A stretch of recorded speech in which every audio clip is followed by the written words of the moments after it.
Okay, we start with Mr. Holloway. The question is, are you aware of all that goes on in the Laredo Detention Facility? Specifically, numerous things, but I think specifically we're talking about money issues, the way the inmates are treated.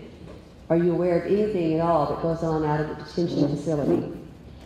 I know we send a lot of prisoners from Ridgecrest, or I should say, convicted people from Ridgecrest to Laredo. I learned more about Laredo tonight than I've known in the 14 years I've been on Ridgecrest City Council, and that's what I would do as a supervisor. I would go and engage with individuals that are more aware of the situation. And I think that's what gives me a great sense of knowing that there's a great deal of areas that create efficiency in county government, and that's just one place to start. I know when you're spending $125,000 to keep a juvenile incarcerated and you have to cut prison or library funds, something's wrong with that balance. And I think I've seen it in the DDS department where I've seen inefficiencies. So I've got to assume those inefficiencies exist in every department in the county.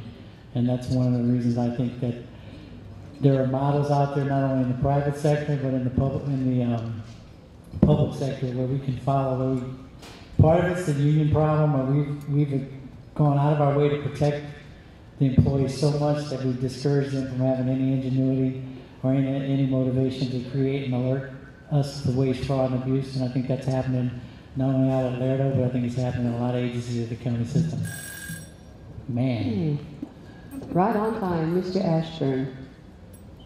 Well, this is a prime example where the state has shifted the inmate population out of the state facilities back to the counties with a promise of the funding to provide adequate incarceration and supervision through probation for those individuals released back into the community. I voted against this program repeatedly. It happened under Jerry Brown after I left, and it's exactly the wrong thing to do, and it creates a great pressure within the county because while the citizens of our community look to the Board of Supervisors to provide good sheriff's protection, good fire protection, good roads, good parks, libraries, help for our senior citizens and our veterans, an increasing portion of funds are going to have to be allocated for these inmates that were formerly a state responsibility, and at the same time, individuals are going to be released into the community that are dangerous.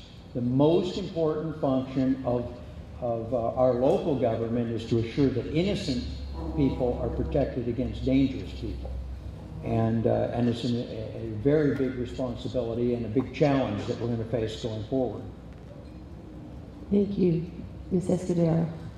We have to take a look. There's several layers to that question. I see, first of all, what are some of the issues currently within our detention facilities?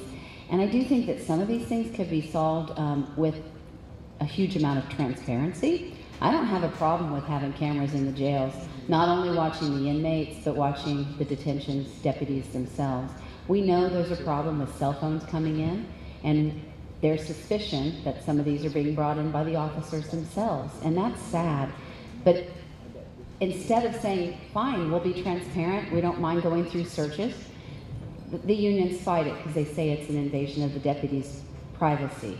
When we are in charge and we know there's a problem and we think that the problem might be the detention officers, we've got to address that. We need that level of transparency for every part of our government. And sometimes cameras and having those searches, subjecting to drug tests even after you've been employed, those things are important because we deserve to know that our detention deputies are doing their job. And they deserve the opportunity to prove that they're doing their job as well, because I'm sure that the people that aren't breaking the rules are the ones saying to the unions, we don't have a problem with that. But we also do not need to be looking at going into the prison business. I know Mr. Youngblood wants to build his own prison. Not when we have 5 sitting empty in Kern County. Not when the city of Shafter is in negotiations that have almost been complete. So much so that they're about to have a job recruitment because we're going to be bringing Los Angeles' inmates to Kern County, and yet the sheriff refuses to have those same discussions. He says the facilities aren't adequate. I still have 30 seconds, right? If the facilities aren't adequate, then let's see what it would take, because it's going to be a lot cheaper to leave it in the private industry. Privatization makes more sense. Is it going to cost less? We don't know. All we know is the state couldn't do it for the budget they had, and now they're giving it to us for less budget than they were doing it. So we know we've been backed into a corner, but we need to make sure we don't back ourselves further into a corner by building facilities we don't need. Thank you. Mr. Gleason. The question was, am I aware of issues that are happening in the Lerdo jail facility? The answer to that question is no, I'm not aware of them. But in a broader perspective, I do have an opinion about Sheriff Youngblood's perspective and my perspective on managing the calamity that's been forced upon us by the state of California in taking care of inmates and getting adequate jail facilities to protect the safety of the public.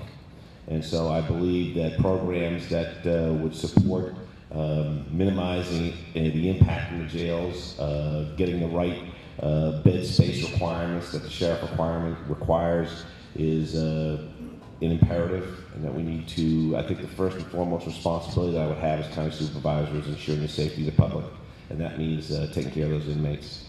Thank you. Ms. Hess? Well, I've always heard that if you commit a crime, you go to jail. And so when did the Lerdo jail or any of the jails turn into the Marriott? To me, it's unbelievable the rights that they have. What happens to the victims? I mean, these prisoners have more rights than victims.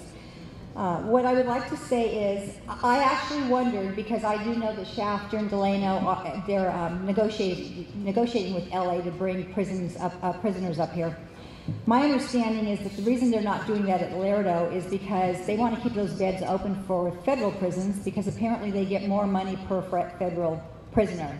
And so, because I just couldn't understand why Sheriff Youngblood wasn't doing what they were doing. I believe that the prison system needs to be privatized. I think that we can do a better job privatized than the government can do.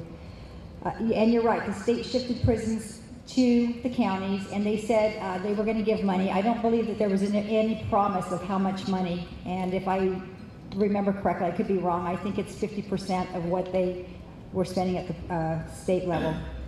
Public safety is number one, but I think there's another problem, is that we all voted for 3 strikes, and the 3 strikes is now there's unintended consequences. So we do have some low-level prisoners that really probably don't need to be in prison. We need to work closely with nonprofits to try to stop the revolving door. And I do not, personally, I really do not want to see any more prisons built in our county. I think there's other ways to deal with this. Mr. Freedom? I specifically don't know what has gone on in Lerdo, to be honest. I have read the newspapers on some staff abuses and things like that in Lerdo. But I'll tell you what, here's something that really eats my lunch. Is my brother's a correctional officer for a state prison in Coalinga called Pleasant Valley. And I asked him, can I take a tour of the prison? And he said, sure, I'll take you in there. And I wanted to see certain things. I wanted to see what their food was like. I wanted to see about their health care, and I wanted to see about what keeps them occupied during the day. So he took me over to their auto shop and their wood shop, and they have some of the best auto shops and wood shops that you can imagine, well equipped. And our high schools can't afford auto shops and wood shops. That burns me. Meals.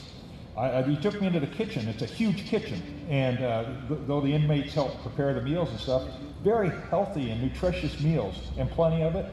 A lot of our hardworking taxpayers can't afford to eat. And in healthcare, they take these inmates and take them to health institutions like here in Bakersfield, and often they get first in line. They bump everybody else like you and I so they can get their health care taken care of. You know, prisoner rights has gone way too far as I'm concerned. AB 109, moving people from the state prison system to the county's institutions. One of the things that I know Kern County, and I support this, is, you know, when these inmates are transferred out, the money that's coming with it from the state to the counties are based on population of the counties. Now, Kern County doesn't have all that great of a population. And what the county's proposing, and I support, is it's going to be by, and unfortunately, it's about how many inmates have come out derived from the county. And Kern County has a high rate of inmates that went to state prison and are coming back out, so they're trying to make it per capita of inmates in your county, which would pretty much double what the county gets from 11 million to about 22 million the following year. And I hope that succeeds, as we got to accept these inmates. Thank you. Mr. Holloway. I started that question, I'm sorry. and my answer hasn't changed. Okay. I didn't write down the next one there.